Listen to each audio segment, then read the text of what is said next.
Welcome back to another episode. I am Sticks. This is my best friend and co-host D-Lo, and we are too complex. There's some big stories coming out these days, man. And I'm glad we're bringing these to you 2 times a week. But before we get into the juicy content, make sure you like the video, subscribe to that channel, and hit that notification bell so you don't miss any of the bangers that we drop every single week. D-Lo, I know we just talked on Tuesday, but how your last couple of days been, G? Yeah, it's been hot as a muff around here. Bro. Man, listen. Last couple of days been. That's what the last couple of days been. I saw some of my followers on that I follow from the East Coast on Facebook, Instagram, posting 105 on their dashboards. Boy, yeah. Talk about it. Dashboard, but it has been like today was 99. It feeling like 107. Yesterday was 95, feeling like 102.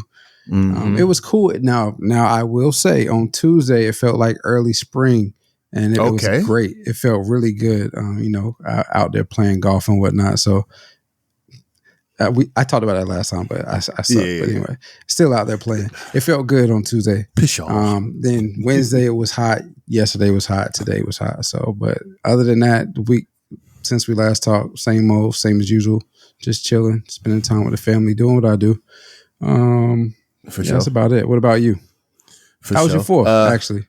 My 4th was cool, man. Funny story. One of my gaming associates, homies, whatever you want to call them, he was telling me about him and his lady was supposed to be going to this fireworks show down in Lacey. I'm like, all right, cool. He sent me the flyer, whatever. All right, we should link up, whatever. We ain't never met each other. We just played 2K together. Yeah. And I didn't even know he was in Lacey till like a month or so ago. He was like, all right, bet we can link before you get deployed wherever you're going. So we were supposed to link up yesterday, but he ended up going to something else. I thought, all right, whatever. I'll just go to the joint down in Lacey. Bro, I get down there.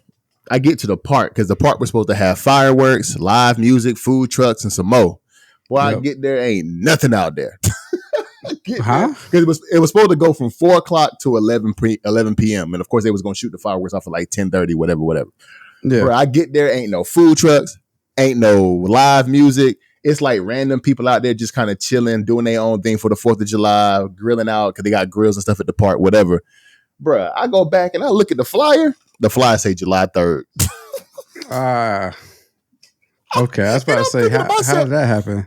And I'm thinking to myself, first of all, why you throwing a 4th of July spectacular, fireworks spectacular, that what you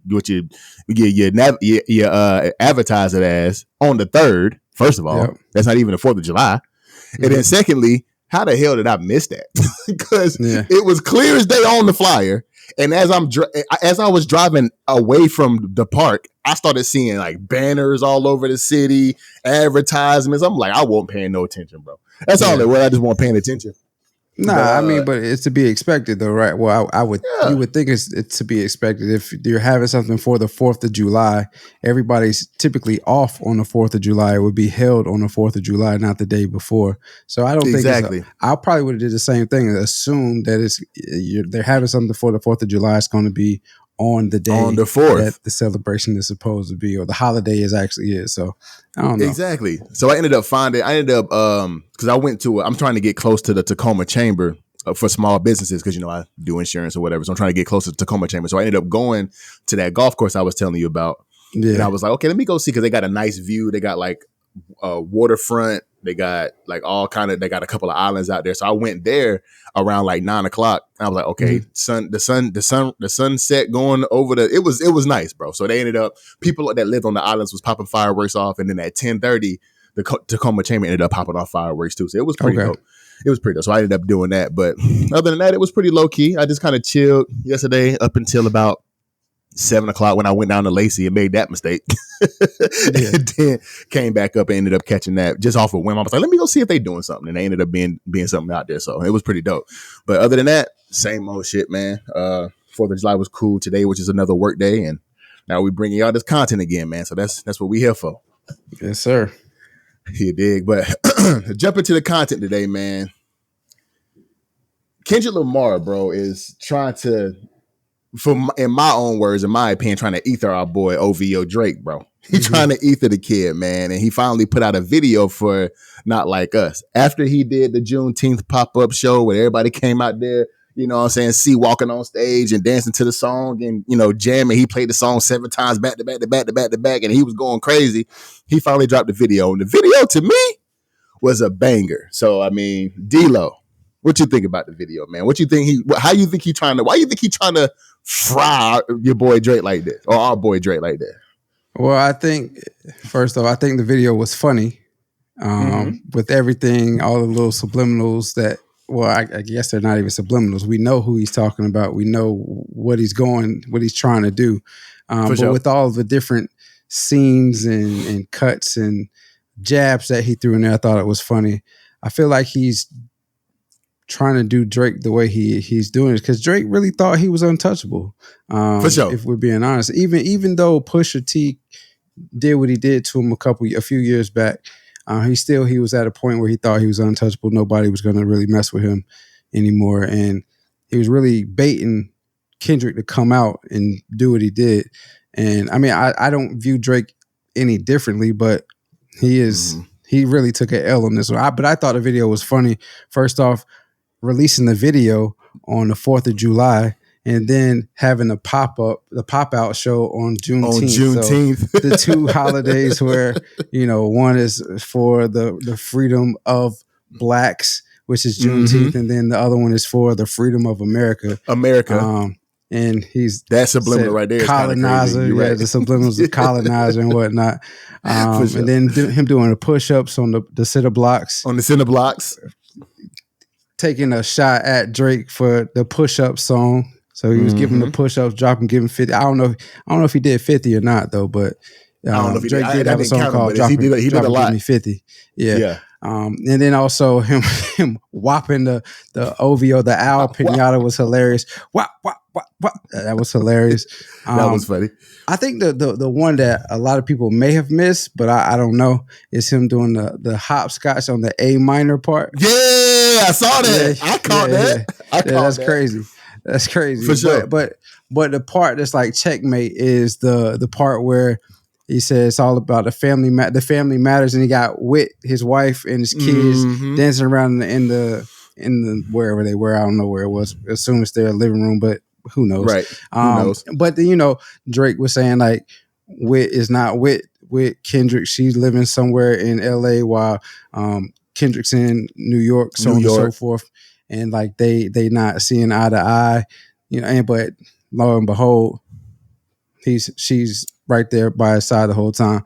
So, and he had both kids in there too when he was trying to say that D-Free was the father of one of them children too. Exactly. And speaking of D-Free, go ahead. Yeah, go ahead. Speaking of D-Free was a producer along with Kendrick on the actual video. But I think to wrap the video up and maybe even this beef, this battle up, is him putting the owl in the cage. So, So, I mean, I just thought it was funny. It took shots at everything that Drake tried to say about Kendrick. But then the song in itself was a banger, so it just added to what it was. To the evisceration of Drake. Yeah. Drake low key. And, you know, we, of course, here on Too Complex, me and D-Lo have been going back and forth. And, you know what I'm saying, we have pretty much broken down every single song in this beef. And I think we have come to the conclusion that Kendrick has won this beef, period. Yeah. He's won the beef. And the video is just the icing on the cake for me, the cherry on top to me, low key. But I think one other thing too, I think that a lot of people might have missed in this too, was that, remember Drake was trying to say that he don't never go back to Compton and he ain't in the city like that, bro. He had the whole city come out. The whole city. Video, bro. Bloods and Crips, all the gangs together. Everybody, bro. He had the whole city of Compton come out for this video, bro. So there's nothing that Drake can say anymore about Kendrick as far as the raps, him being in the quote unquote big three. He might just be Big Me now, like low key, like no bullshit, after he eviscerates Drake and made our boy J. Cole bow out. Like Like, you know what I mean. You know, I'm just, you know. No, I'm with you. For sure. No, the reason I did that is because like it still stings a bit. It still does sting because we from the crib. You feel me? Yeah, it does sting. I mean, so and the thing is, like, we understand after witnessing what we witnessed with Kendrick attacking Drake. We understand. At least I do.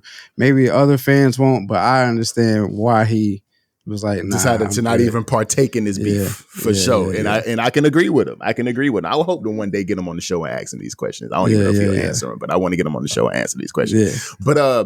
But I mean, it was just a banger of a video from everybody that was in there. He was in to start the video. He was in a crump class for what seemed like a crump class. He was in a crump start the class. video. Actually, he had a picture of what I read was the Compton courthouse overlooking the Martin Luther King statue, which was a message in itself. But what was that message? I might have missed that one. Well, okay. So first off, the courthouse, pedophile, PDF file. PDF file. But then, like, overlooking the Martin Luther King statue, Martin Luther King is prominent in the Black culture. Taking a shot at Drake too, so for sure. At least that's what I interpreted as. I could be completely off on that, but that's what I interpreted as. That's your own opinion, brother. But yeah, it was just a banger of a video, man. Like, just all parts of that video was like just smooth. It tied in so well with the song, bro. It tied in so well with the song, and then they had DJ Mustard in there jigging with him. You know what I'm saying? They going crazy, and like D-Lo said, to tie it all off, D-Free executive produced the video. So it's like, what else can Drake say? Like, just like I was telling you earlier when we were putting things together, Drake got to take some time off. Like, he gotta disappear for a little bit and just try to come back with a banger, drop an album or something, or say he might need to apologize. I ain't gonna lie, he might need to. Well, my boy already said he was taking time off though before all of this. He was trying to make it seem like he was leaving because he was winning the beef. No, you gotta really like dip, my nigga. Like, you gotta go. You gotta take some time, bro. Like, you might have to take some. You know what I'm saying? Some. You might need to take some grievance time. Yeah. You might need to take some grievance. That you see what I'm saying? I'm telling you, it's a bereavement. That's what I meant to say. Because some died. You gotta take that bereavement. You might have to take some bereavement time, but I think that I definitely, all in all, think the video was a banger. The song is, of course, a banger, and they're saying that he's up for the number one on the Billboard 100 for summer song, for the best summer song contender. So, and I don't doubt it. I'm pretty sure he's winning that. I'm pretty sure he's winning that. So I mean, this is why. No, go ahead. Oh yeah, but I think that all in all, just like me and D-Lo talked about in a couple of episodes where we talked about the beef, this really showed where hip hop should be. It shouldn't be exactly where it's at now, and we're gonna talk about something here in just a second because where hip hop is now is it's in the grave at the moment. And I'm hoping that with this beef, people see what hip hop actually can be, and Kendrick moving forward, Drake, J. Cole, the other conscious rappers in the game come out and actually make the music that everybody wants to hear. Because what we saw on Sunday, but we're going to get into that here in a second. Go ahead, bro. What was you about to say? No, I was going to say, but so to answer what you just said, though, you're exactly right. This is what hip hop was and can be, minus all of the little mishaps that came along with this beef. That has come along with this beef and other beefs that have been tied to this with the violence and whatnot. Obviously, we don't want to see any of that, but the competitiveness of hip hop, the type of music that has come from these beefs is what we want to see in hip hop, because it's good music. It's not anything crazy.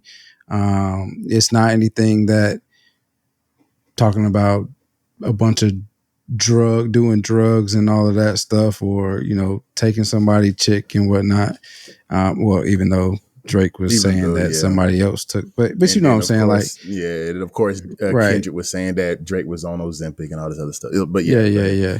But overall, it's just good music, and the competitiveness of hip hop was on display. That's what we like.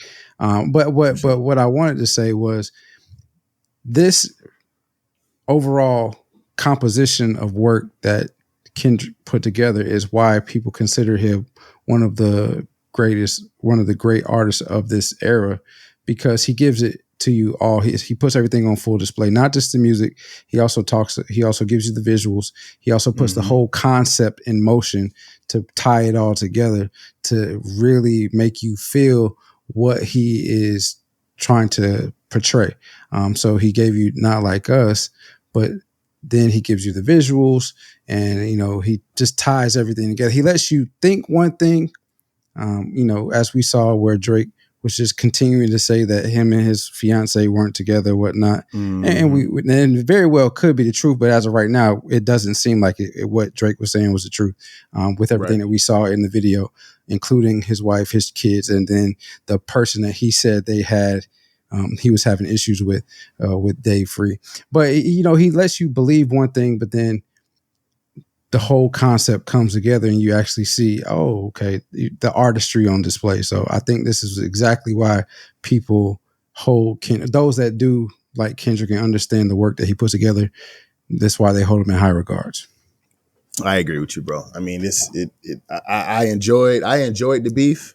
I mean, I'm not a Drake stan. I do enjoy Drake's music. I'm not a Kendrick stan, but I do enjoy some of Kendrick's music. But I think Kendrick won this beef, and I think the world is in agreement on that. So it was good. It was good music for the time that we had good music.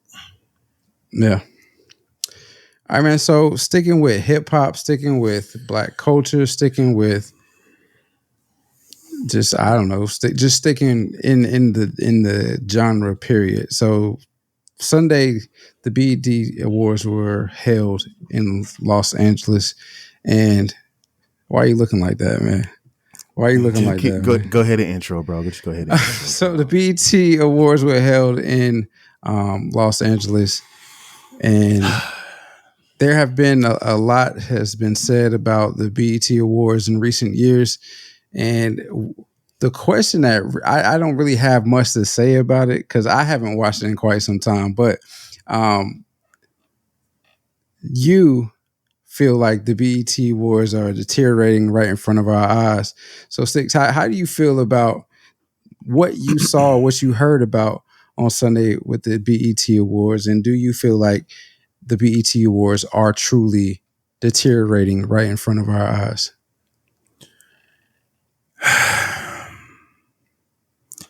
D-Lo, man, our culture got to get it together, bro. We got to get it together, bro. Because what do you mean by that?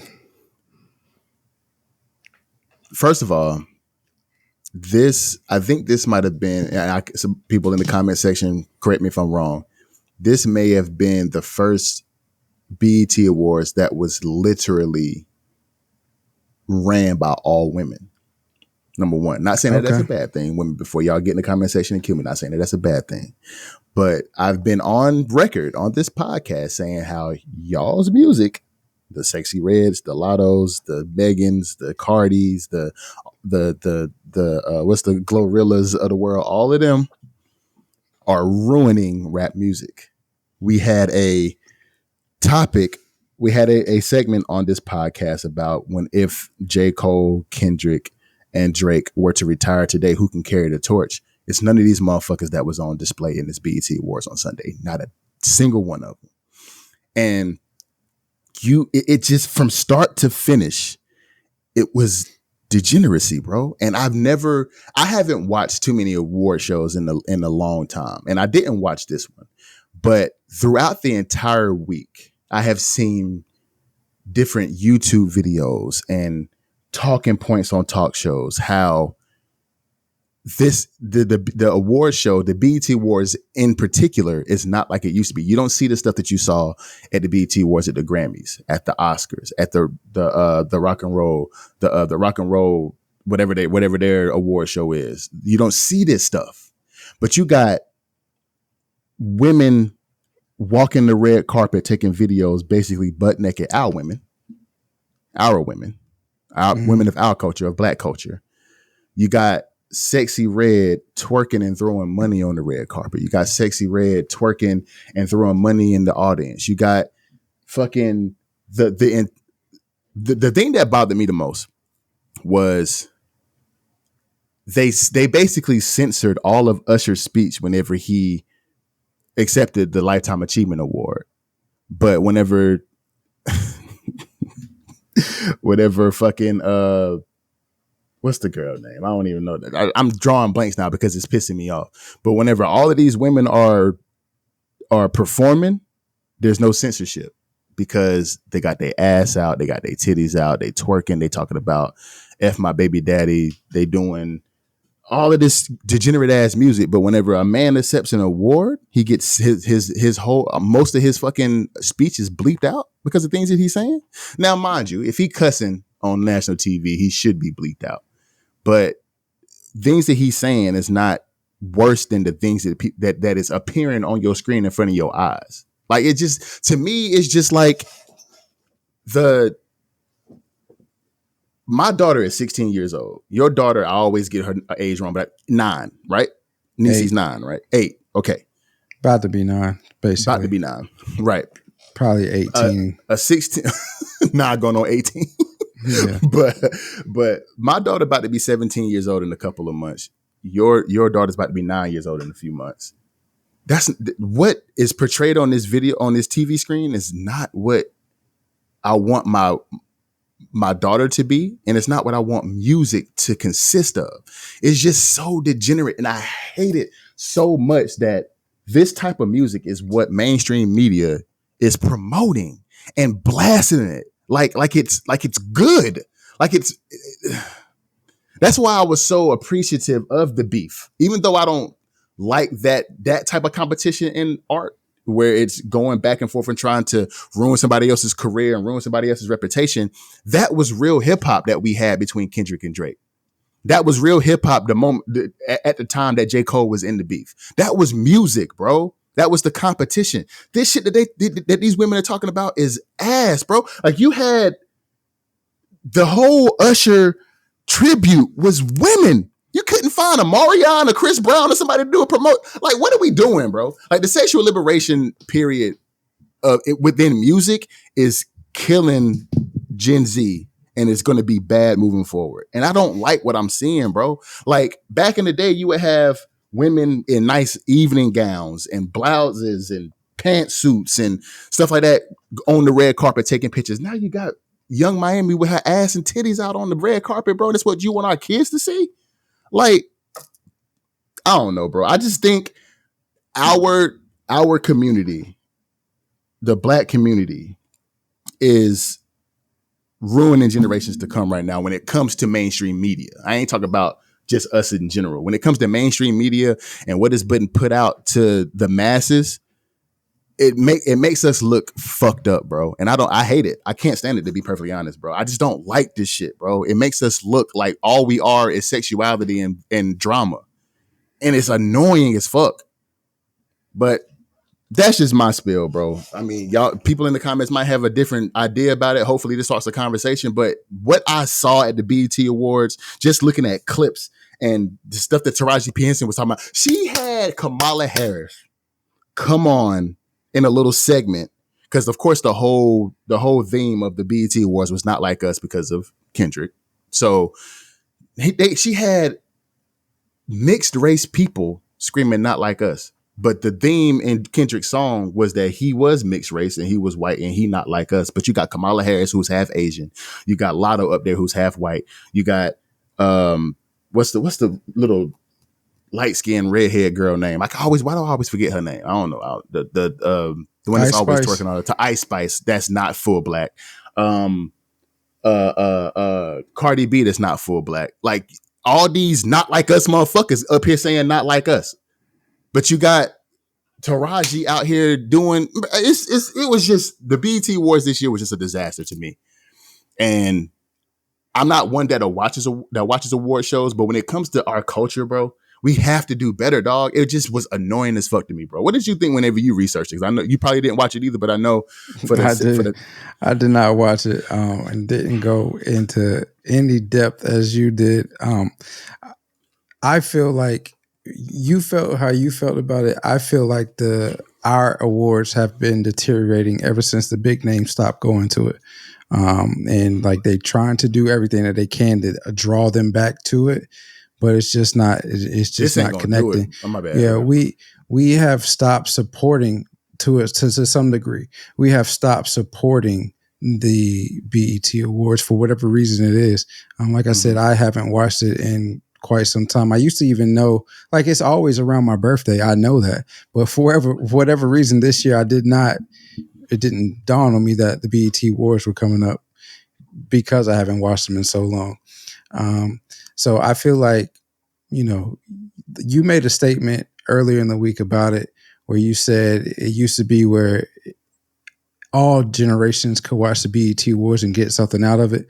And I feel the same way. I feel like we used to be able to watch the BET Awards with everybody in the household, and every one of them, it was a segment that was for each and every one of us. Because I haven't watched it, I don't know if that's the case, but I'm assuming that's not necessarily the case now. Like, you had a gospel section of the BET Awards, you had the oldies section, so to speak, of the BET Awards, and then you had the younger section segments of the BET Awards.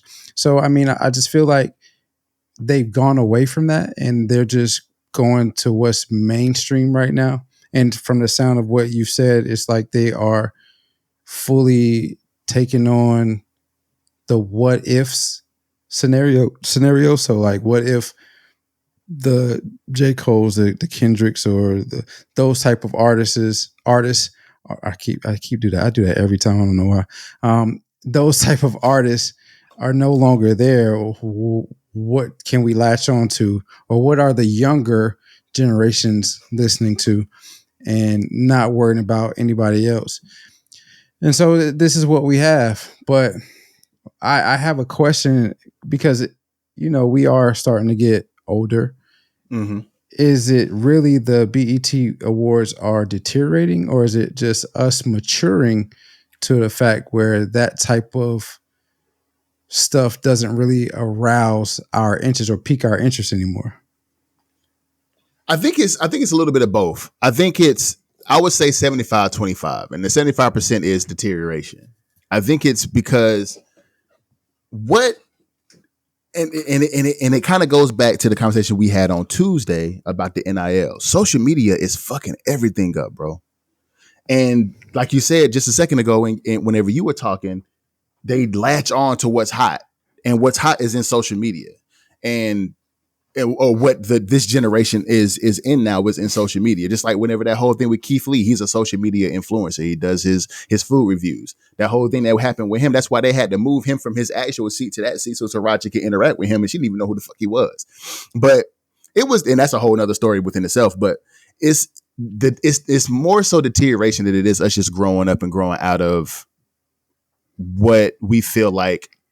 I don't think it's a get off my lawn kind of conversation. I don't think we that old, but it's just, we grew up in a generation where from the 90s and the 2000s was great music, great entertainment, great movies, great everything. Entertainment was at its peak in the 90s and in the early 2000s. This, what we have right now, is literally degeneracy. It literally is, but bro. Couldn't our parents, do you think our parents felt the same way about our music when we were? Probably so. Like the move, bitch, get out the way. I got hoes in every area code. But at the same time, it's like, hey, that was two Luda songs. Damn, my bad, Luda. I ain't mean to call you out like that. Yeah. But so some of it was like, you did have your Trick Daddies of the world. You did have your 504 boys. You had Luke, your Trinas, your Kims. I mean, you comparing. Agreed. You know what I'm saying? Your Foxy Browns, those type of. They were talking. Speaking of similar stuff, it wasn't as vulgar. Exactly, and it wasn't as blatant. They were saying. I mean, Little Kim started all this. Now let's not act like she didn't. Well, Adina Howard, low key, but go ahead. In the rap, I think it's Lil Kim. No, but Lil I could Kim, be I think wrong. She might have started. You can argue that. It's debatable. Yeah. Go ahead. But I mean, and I'm not here saying or defending anything, honestly. But I'm trying to figure out, like, okay, we are starting to view things differently. We have different responsibilities. We're not so much into let's go out and have fun and hook up with this chick, hook up with that chick, or the hookup culture isn't really a thing for us anymore.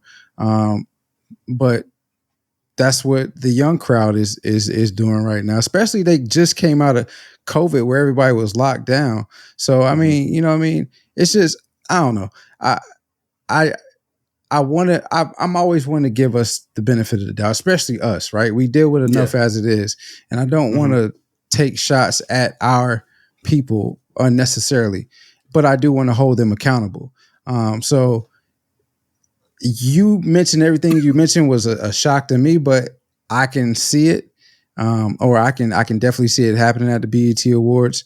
Like I said, I haven't watched it in so long that I don't really know what's going on with it, but I do know once upon a time, everybody could sit down and watch the BET Awards and get something out of it and get some type of enjoyment from it. Kids, right. Everybody could. I don't think that's the case nowadays.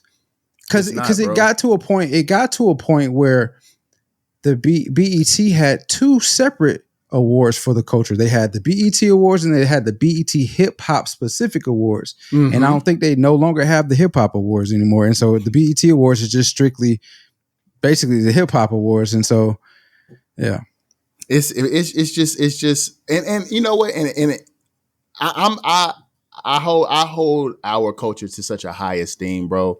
And I appreciate you for your banter because, you know what I'm saying, I have to give us some kind of grace. But at the same time, bro, like the accountability needs to be held immediately. Because the things that I saw on that red carpet, the things that I saw in that audience, the things that I saw on that stage, bro, it's just like, it doesn't look good for us, dog. It doesn't look good for us at all. And it's frustrating because that's what, and maybe it could be a little bit of us just growing up and being adults and having children and having families. And we don't want our kids to see that, bro. And that's not, but you do have a point is that although it wasn't as blatant, it was still some of that conversation in these songs. Cause there is a whole section, a whole trend on TikTok and Instagram about songs we shouldn't have been singing when we was kids. 100%.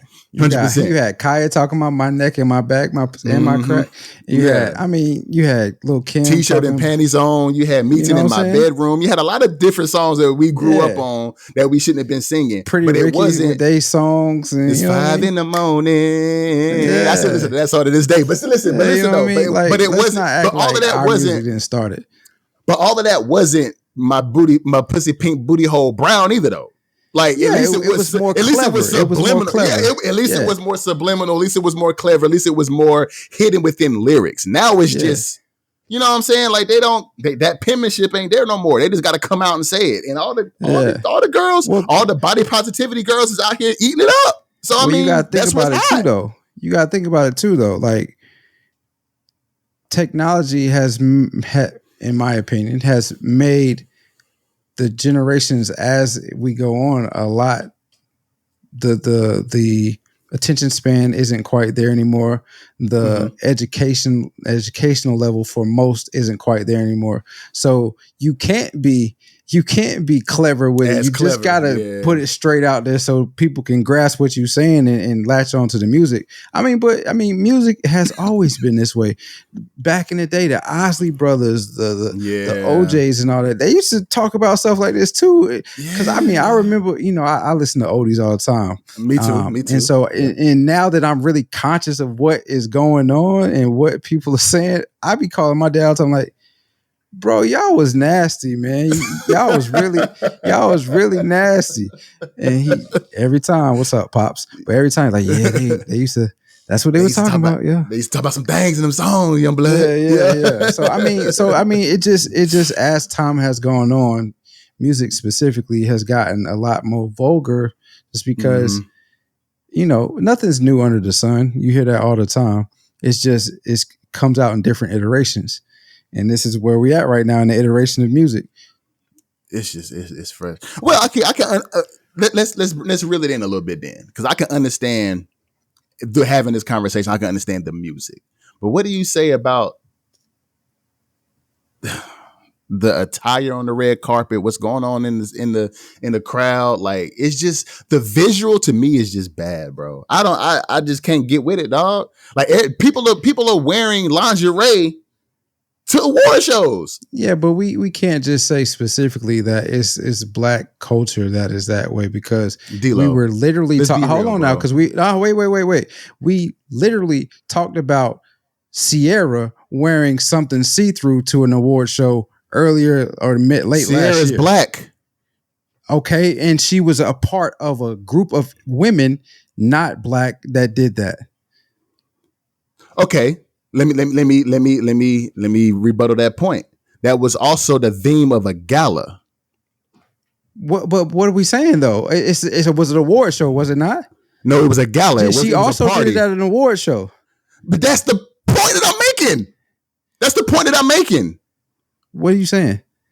Is that most of the time, whenever we talk about somebody that's out here and their cheeks is out and their ass is out and there's no room for imagination, it's us. Well, it's because that's the media we consume. Those are the people that we look at all the time. And that's what I'm trying to say. That's what I'm trying to say is that the what we consume and what we show in this same media of us as a culture is that. And it's becoming degenerate as fuck. To a higher standard. Okay. So we're on the same page. Okay. Let's not act like we are the only ones doing it, is what I'm saying. We're not. Well, I guess, well, okay, maybe it's the algorithms and whatever, but I don't see a lot of the other ethnicities doing this. But maybe that's just what I consume, and maybe my algorithms. It might be just my algorithms. Go look it up. But to me, whenever I do see your Miley Cyrus, well, not Miley Cyrus, it's a bad example. If I see like your, she might be worse than Sierra. You know what I mean? So there you go. It's not just us. But if you see, that might be a bad example. But if you see, like, you ain't gonna see Taylor Swift doing this. You ain't gonna see not like what Young Miami did, not like what fucking Sexy Red out there doing. Young Miami had on. I ain't see what they had on. Go look it up. BBL on display. But but you talking about the top of the top too, though. When you talk about Young Miami ain't nowhere top of no top. Okay, well, Taylor Swift. Okay, I said when you talk about Taylor, you ain't gonna see Beyonce wearing nothing like that to an award show. True, but Beyonce, I agree with you. That's what I'm saying. When you compare, you talk about Taylor Swift, the comparison in black culture would be Beyonce. Okay. So let's bring it down a notch. So who would you compare to a Lotto? I don't know. I'm not in that culture. Okay, I don't know. But the thing is that we don't see them doing this. But ours is on display. But if we was to go watch the Rock and Roll Awards, we wouldn't see that. I don't think. I'm really out here. I'm going to go out on a limb and say that there's not too many cultures that's as sexually liberated as the black culture. I would beg to differ. I'm sure some of those Latin channels out there. Oh well, there's some Latin weather woman that be out there. You feel me? Crazy. So that's all I'm saying, man. Yeah. You see what I'm saying? But yeah, I mean, it's just. I think I'm so passionate about it is because it's our people, and I don't want our people to be out here like that, bro. And talking about what they talking about, showing what they showing, not leaving nothing to imagination, like being literally ratchet in an award show, bro.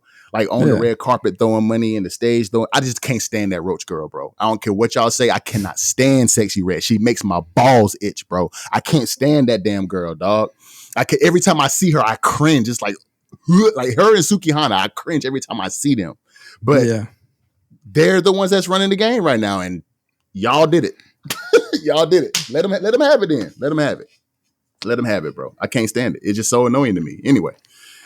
I'm starting to sweat. I'm getting upset. But moving on from the BET Awards.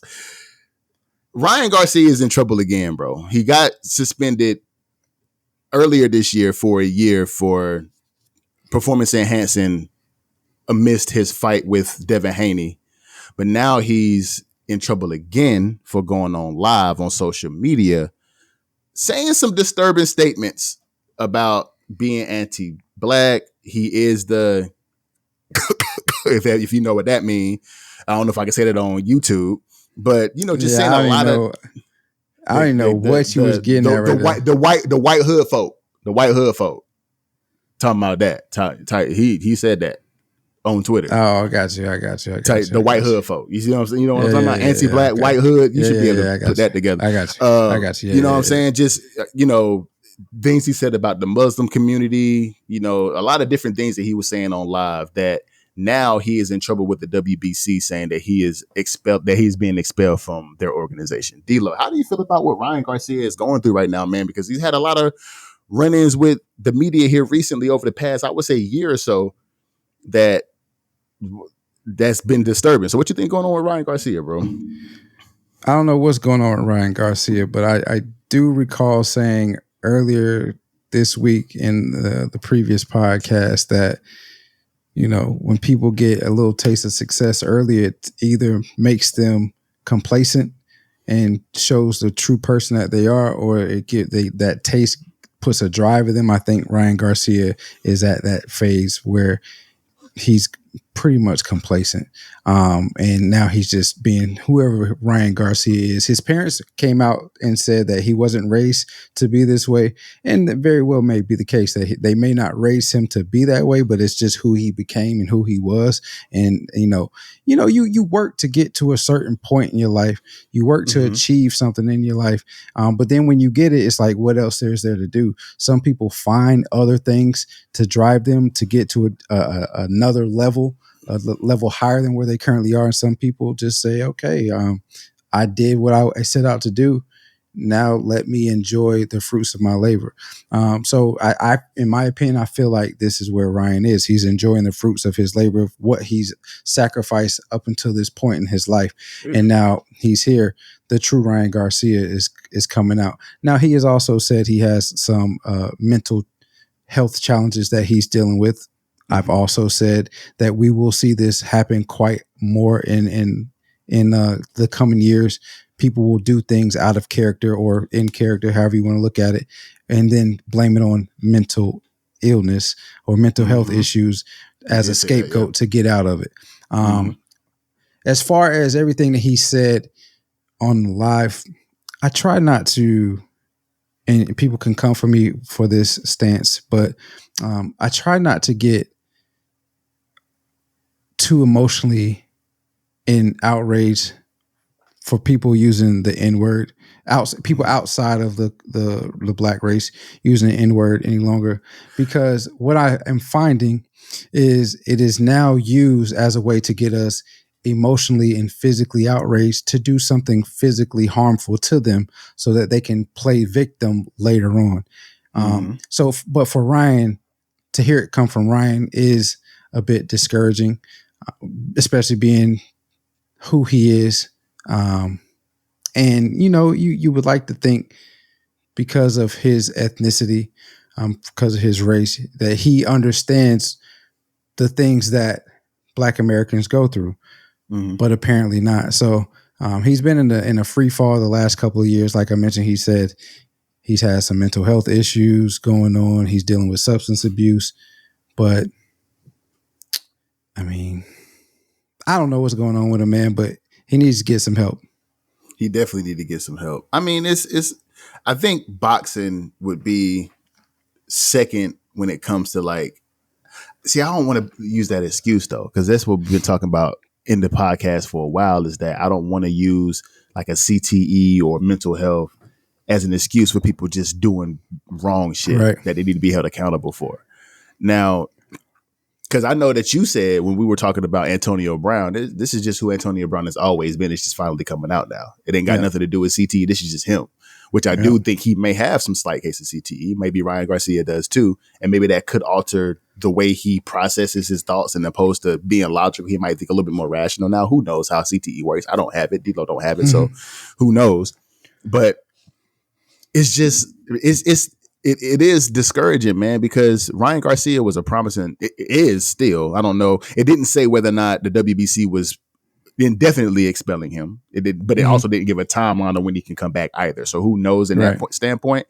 So I'm going to say past tense at this moment. Ryan Garcia was a promising boxer before he started going off on rants about things that he supposedly saw when he was going on different podcasts talking about he saw things in the Illuminati. I don't even know if I can say that word on YouTube, but I'm gonna say it now. Saying he saw things in the Illuminati, using performance enhancing drugs to beat Devin Haney, trying to prank people, talking about he was drinking a beer while he was at weigh-in. Now this on live, like, it's just, bro, like, there's no way that I don't want to get to this point to where this is bored. I talk about boredom theory on the podcast all the time. Like, people have everything, they don't have anything that makes them, like D-Lo said, feel fulfilled, or they've fulfilled everything in their life and they're still trying to find something to chase something else. And they get bored and they create problems in their life to be able to bring excitement. That's just boredom theory. And I think that's what he's going through right now is that it's just like, he's just trying to find something to stay relevant, or he's trying to find something to do to bring attention. And this is not the way to do that. Being racially disturbing and discriminatory is not the way to do that. When if you talk about all different types of ethnicity, you're talking about black folks, white folks, you're talking about Muslims, you're talking about Jews, you're talking about all kind of things on your live. And it's like, bro, like, what are you doing? Like, why are you doing this? And I appreciate his parents for coming out and saying that this is not how he was raised. So we ain't going to stand behind him on this. And I appreciate that too, because that's a form of accountability too. Whenever the people that's closest to you can't stand behind you, you got to figure out what you just did. And you got to be like, okay, I need to come out and say something and hold myself accountable, because my people is holding me accountable too. So like, it's just weird, bro. It's weird because, like, I don't know, bro. It's just, Ryan Garcia, what are you doing? If you ever see this, like, what are you doing, dog? Like, it just don't make no sense. Why would you go live on social media and say these things? Why would you say them in the first place? Not even just going live. Why would you? The moment you thought these things, the moment you needed to shut the fuck up. Yep. But you know, people have these thoughts, man. I for whatever reason, I don't know when it happened, when this change in him happened, but it's like it's switched like a light switch. It flipped like a light switch. Bro. Like he went from being the good host. I'm gonna say good wholesome. I don't really know how he was previously, but he went from being the person that younger Mexican Americans and boxers, inspiring boxers, could look up to, because he pretty much came up on social media. Like, he got famous from social media. And then from there, he found some success in boxing, actual boxing matches and whatnot. But then, like, I don't know what he saw or what happened to him, but he just flipped like a light switch. And now he is there. And of course, is there going to be some people? There are going to be some people that stand behind him because they're saying he's telling his truth and so on and so forth. We can't censor him. We can't, right? But I mean, like I said, yeah, freedom of speech ain't always free. It comes at a cost. Freedom of speech ain't always free. That's true. You know what I mean? It comes at a cost. So you may feel this way, and you can say your truth, whatever you want to, but there's typically somebody that has more power than you that can take away what you thought you had that was free. So especially if what you're saying doesn't align with, if like you said, it's a person with more power, like the president for the WBC, if what you're saying on your social media don't align with what he thinks his organization is aligned with, you gone. Right. Period. Right. Yeah. Right. But it's crazy, bro, because I had a thought. I think I might have lost it, but I'll reel it back in. That's what my thought was. I think right after he got knocked out by that body shot by Tank is whenever everything kind of flipped. I think he was more so, I don't think it was like embarrassment, but I think it was more so, okay, I got a loss I think Tank was his first loss, if I'm not mistaken. I could be wrong, but I think Tank was his first loss. Now he's saying that moving forward, he still has success. You know, he's still a successful boxer, but moving forward, I got to do things to bring more attention to me amidst these next fights coming up. So it's like, I don't know. It's just, but the way he went about that was just weird. I don't know. It just, just going on rants in airports and it's just, everybody. His only official loss came to Tank. Obviously he won against Devin Haney, but it was turned to a no contest. So that's not considered it doesn't look like it's considered a loss, but it's as if the fight never happened. Exactly. Yeah, but hopefully this man gets some help, bro, because he needs some badly. And he can get back to the true Ryan Garcia that everybody knew prior to this last couple of years. But it's a scary thing to watch, man, because he was literally a good boxer. Just like D-Lo said, people that Mexican Americans and aspiring boxer looked up to, because he is a good boxer. Right. He just in his own head right now. And social media is ruining shit for people. Do you think the suspension was warranted? Yes. Yes, I think it was warranted. I think the suspension, testing positive for PEDs, that's one thing. Of course you're going to get suspended for that, because everybody gets suspended for that. But you going on, regardless if it's your truth or not, he said stuff about every religion, every ethnicity on this post, on this live. Yeah. And he talked about everybody. So I don't think there's any president of any organization, whether it be me, you, Ryan Garcia, LeBron fucking James, like if we go on live on our social media with millions of supporters, millions of followers, and talk what we talking about, anybody would get suspended for that, or anybody would get fired for that. So yeah, it was definitely warranted. Do you think it was? Oh yeah, I definitely do. I think like I said, he's been in decline for a little bit of time now. This suspension will give him time to get the help that he needs. And I hope he goes and seeks it and gets it. But I appreciate the immediacy of action, the swiftness of action from the president in doing that, because it sends a message. You always got to send a message like, we're not going to tolerate this. You all are individuals. You're not a part of any team, so to speak, but you reflect and represent boxing as a whole, and in Ryan's case, the WBC, and we're not going to deal with that. So yeah. Hopefully he gets the help, man. But I want to see him back in the ring. But if he got to get that help first, for sure. So moving on to women's sports and basketball. So for the first time in WNBA history, 2 rookies will participate in the All-Star game, as Angel Reese and Caitlin Clark have been named to the WNBA All-Stars to face the Olympic All-Stars. Sticks, how do you feel about the 2 being named to the All-Star game? I think they deserve it. Angel Reese is leading the league right now in rebounds. Caitlin Clark being, I think it said number 3. Yeah, 7.1 assists per game is 3rd in the league right now for Caitlin Clark, and they're both progressing and growing into their roles on their teams and growing into their roles as professional basketball players. I think they definitely deserve to be within the All-Star game playing against Team USA. What is also crazy to me is that not only are they being voted into the league, but the amount of votes that they got shows that viewership is going up. And I'll tell you why. Last year, Asia Wilson was the vote leader for the All-Star team last year with 95,000 votes. This year, Caitlin Clark was the vote leader with 700,000 votes. And that goes from players, fans.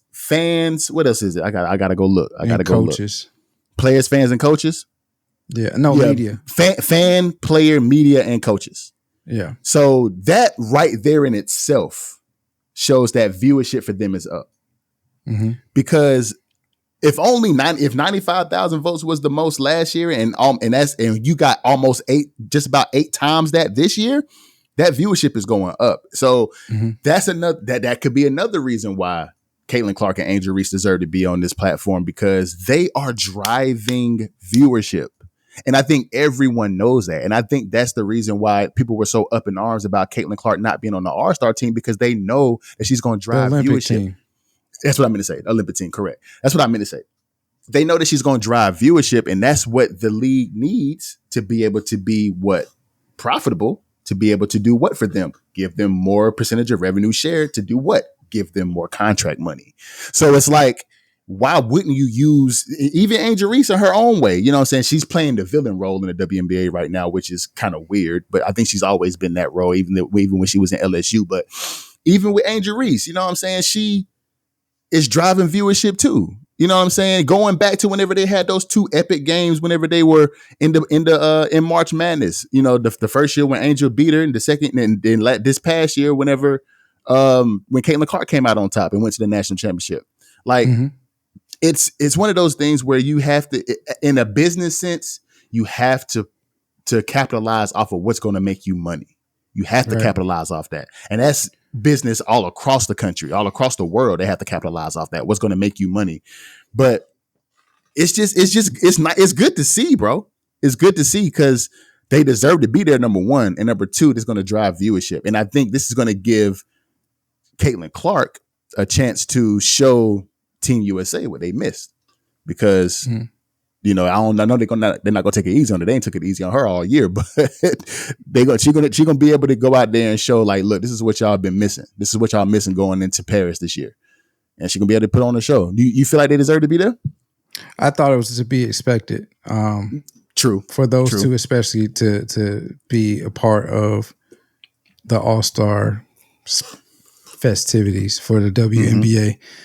What I didn't know is that it was going to be split how it was, though, where you have Olympic All-Stars, quote unquote. Those are getting prepared for the Olympics, and then the WNBA All-Stars. I just thought if it was a regular WNBA All-Star game, it would be expected for those two individuals to be a part of the festivities because of what you mentioned. Like, it's clear that they're bringing in viewership. It's clear that they came into the league with fanfare. Like you mentioned, from their battles in college at LSU and Iowa.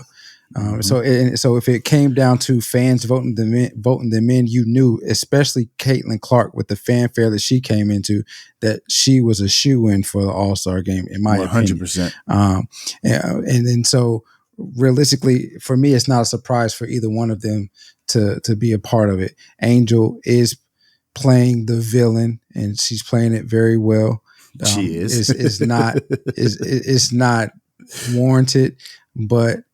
You know, I didn't think she would, if I'm being honest, I didn't think she would do this well this early in the WNBA, but she's really looking like the rookie of the year right now. She really is. Caitlin really is also playing well, but I think because of the turnovers and how some of the matchups have they've made her look more human than anticipated.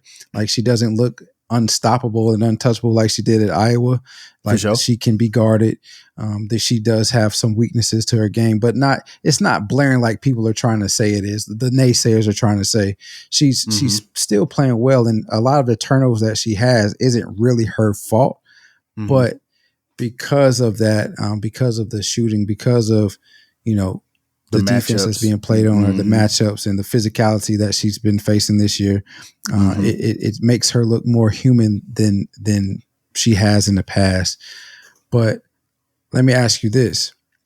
Do you think this adds to the Bird Magic comparison that the two have come into the league with? Who the hell said Andrew was Magic Johnson? Huh?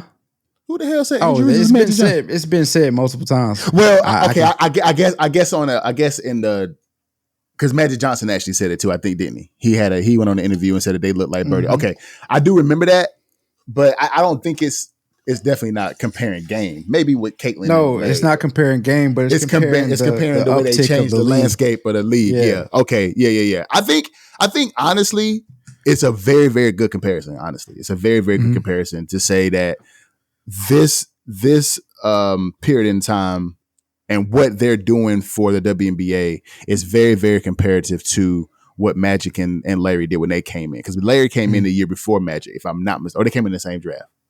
They came in the same. They came in the same draft. I'm pretty sure they came in the same draft too. Don't kill us. We basketball casuals. We know a little bit because we played the sport. But I'm pretty sure they came in the same draft too. But they are definitely changing the landscape of the WNBA, and they're making it exciting. They're bringing viewership. They're doing exactly what Magic and Larry did for the game of for the NBA whenever they came into it.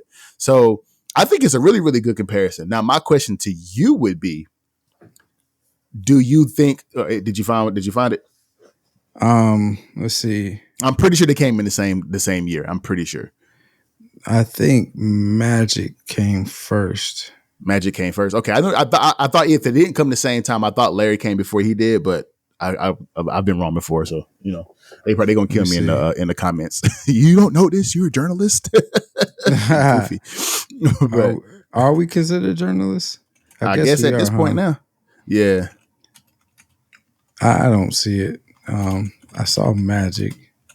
First selection, Michael Thompson. Larry Bird was 78. Magic was drafted by the Lakers a year later. Yep. So Larry came before Magic. Yep. So I think it is a really good comparison exactly to what they're doing with the league. Now, my question to you would be, you mentioned that Angel Reese is looking like the rookie of the year. Do you think she will actually win it, or will Caitlin just win it off name value alone? I mean, I think they could be co-rookie of the years. But I think if Angel has a very good chance of winning it, especially being the fact that she broke Candace Parker's double-double record as a rookie, which hasn't been, which Candace Parker was a rookie, 22 years ago, I think. 12 years ago, something. So I mean, it's been quite some time since a rookie has played and performed the way Angel has performed this year. So in the history of the WNBA, there has never been a co-rookie of the year. Well, then there you go. Well, they used to give back in 98 and 99. They used to give newcomers of the years, but it was never a co-rookie of the year. So this would be another first time if they were named co-rookie of the years. So yeah, I think that's a good argument though. Yeah, I think they could be co-rookie of the years. Angel definitely has a good shot at winning it. Like I said, I wouldn't have pinned her as a rookie of the year starting the year. Coming into the WNBA season, definitely would have just threw it to Caitlin. Or I'm trying to think. No, I definitely would just threw it to Caitlin. But I mean, there's other rookies that have played well, but these two clearly are catapulting the WNBA into us talking about them consistently, into them getting the constant media coverage that they're getting now that they didn't get years prior, even though they have had talent in the league before the two had entered and have been a good league. It's just, I'm not going to say it seems like a different game, but it's just, I don't know.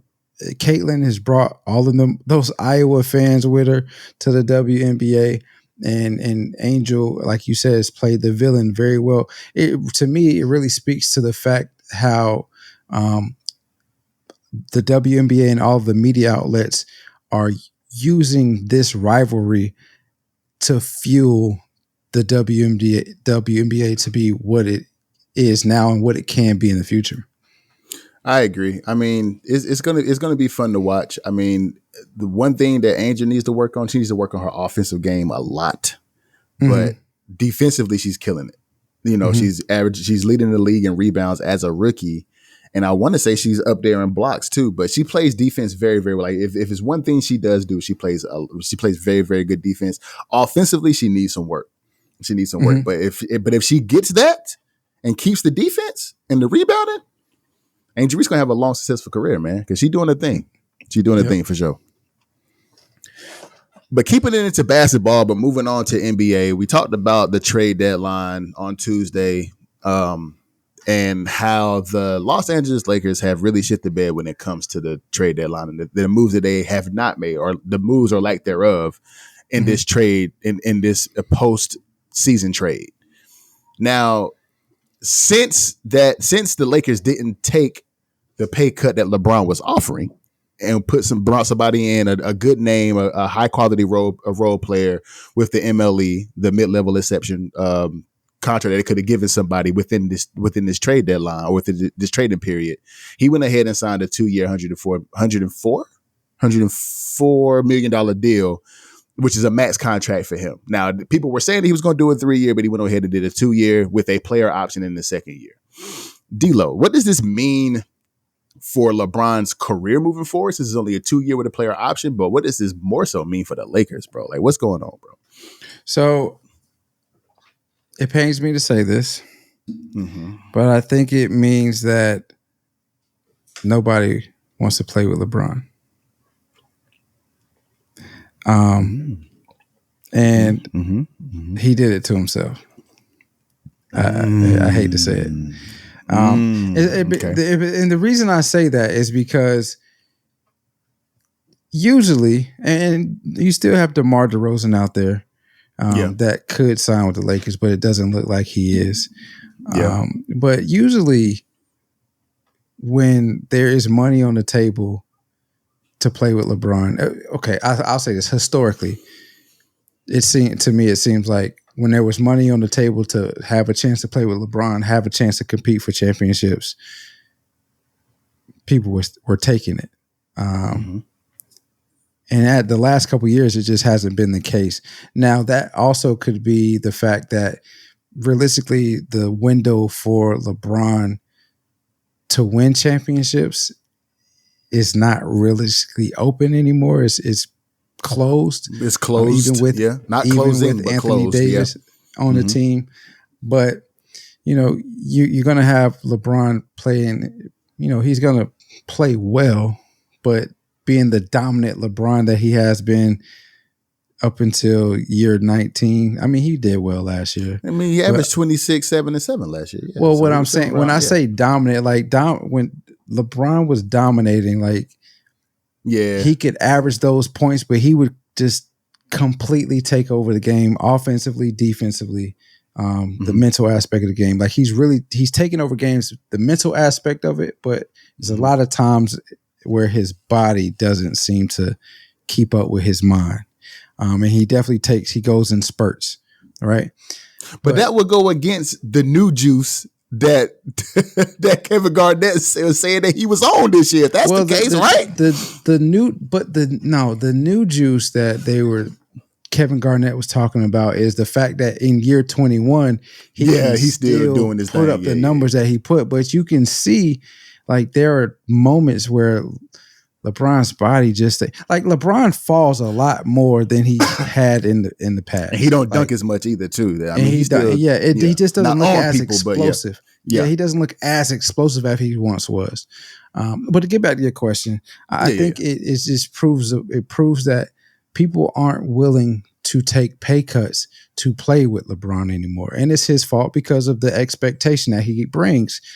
Because he has been in this GOAT conversation, because he continued to fuel the fire of him being the GOAT after winning the championship against Golden State, coming back from 3-1 when they were a 73-win team, saying that made him the GOAT.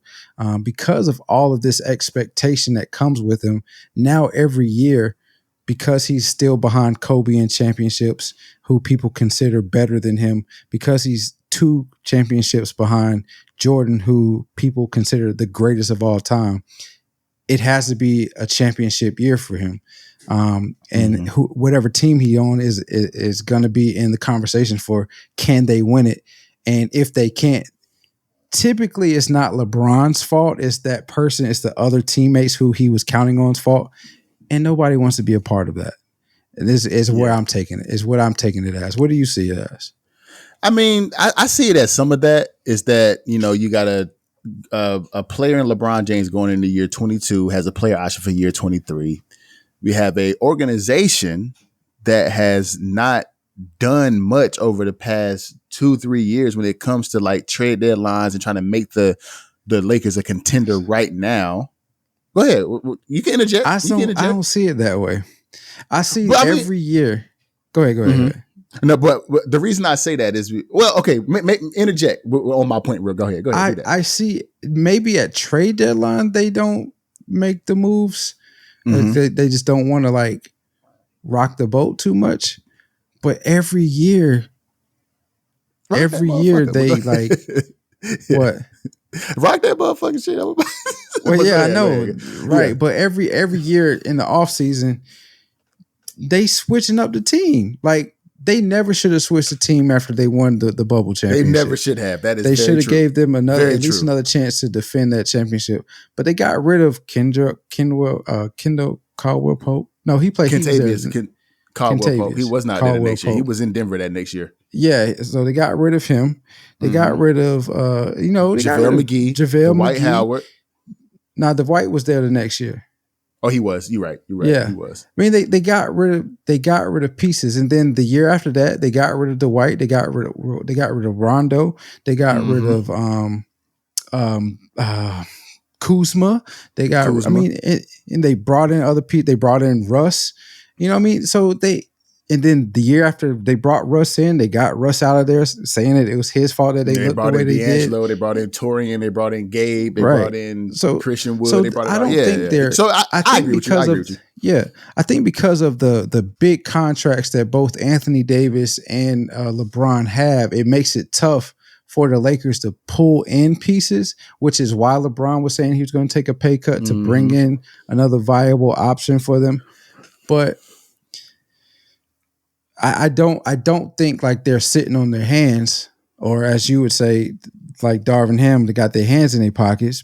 But but it makes it tough because of the big contracts that LeBron and AD have to bring in somebody of the caliber that they want to bring in to move the needle. Good. Yeah, without giving away first round draft picks, which they have none really.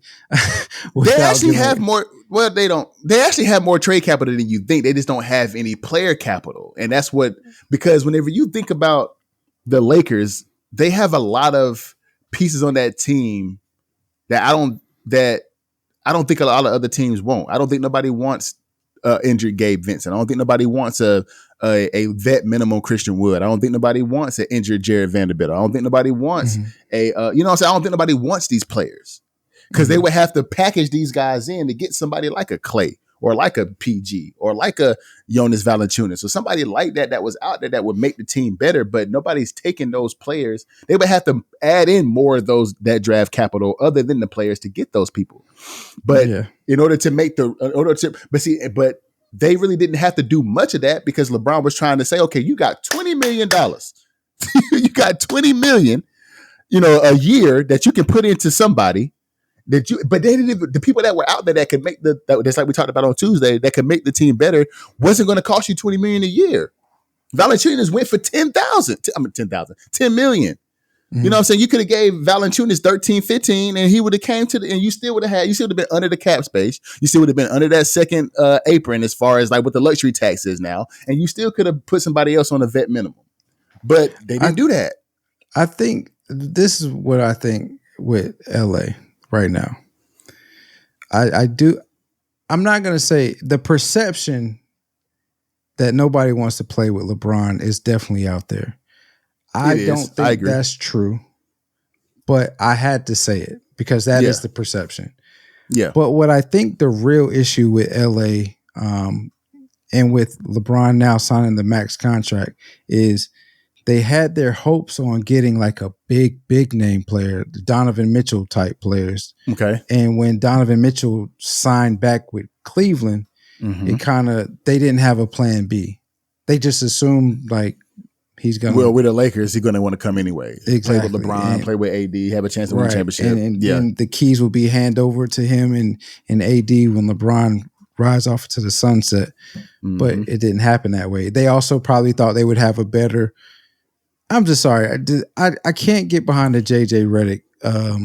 That might be a little bit of it too. Why people don't want to come play for the Lakers is because I just got finished beating JJ Redick down on the court. Now you think he's the great mastermind that's going to lead the Lakers to, you know what I'm saying? Like it was a weird signing to say the least. JJ's in LeBron's pocket. Like I like JJ. For sure. I do too. I can't get behind him getting the keys handed over to him from not being he hasn't had any professional coaching. He was the coach of a YMCA his sons, team last year. His son's rec league. Yeah. You know what I mean?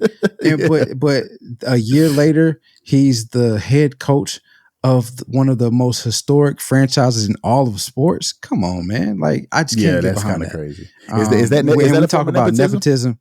And that's what I'm saying. We talk about nepotism with LeBron and Bronny. But we're not going to talk about anything like that. Nepotism with him and JJ. Yeah. I mean, it is a lot going on with the Lakers right now to where they could have done so much better in this offseason. And I think the players are seeing that. I think the players are seeing that. It has a little bit to do with Bron, and it is like, just like D'Lo said, it is his fault a little bit as to why people don't want to come and play with him a little bit, and it's kind of his fault a little bit. But that organization has failed too. The front office has failed too, and one of those big fails was hiring JJ Redick. And I don't want JJ Redick to be a scapegoat for next year. Like, it's JJ's but fault. they're gonna do it. But they gonna do it. The media is definitely gonna do it, D-Lo. They're gonna do it. So I mean, they're gonna throw Bron in there with it. You know what I mean? But it's just gonna be tough, man. I mean, I hope the Lakers I hope they make a splash. Like I said, I think. Just like I said, too, I think the Dalton Connect, I think that was a really good pickup for them in the draft.